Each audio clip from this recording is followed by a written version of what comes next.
زمانہ جاہلیت میں فقط یہ نہیں ہوتا تھا کہ بیٹی والوں کو لاولد سمجھا جاتا ہو۔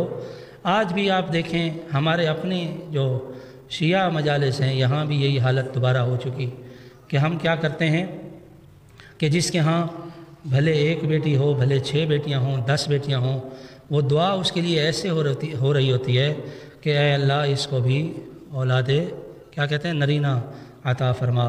جی اولاد کی دعا اس کے لیے ایسے مانگی جا رہی ہوتی ہے جیسے اس بیچارے کو کوئی اولاد ہو ہی نہیں۔ یہ ان بیٹیوں کا حوصلہ دیکھیں کہ جو آپ کے گھروں میں آپ کی محبت کی محتاج بوڑھی ہوتی جا رہی ہیں اور آپ اپنے بیٹوں کی دعائیں مانگنے میں لگے ہوئے ہیں۔ نبی اکرم کے جو ہمارے لیے اسوہ تھے، لقد کان لکم فی رسول اللہ اسوہ، قرآن کریم نے انبیاء کے سردار نبی کو ہمارے لیے بیان کیا کہ یہ نبی تمہارے لیے اسوہ ہے۔ کس چیز میں اسوہ ہے؟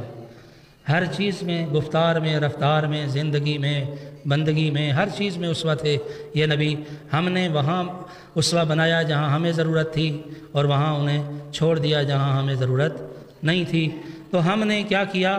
بیٹیوں کی ولادت کے وقت وہی جاہلانہ کردار ادا کیا۔ اللہ ہمیں اس سے دور فرمائے۔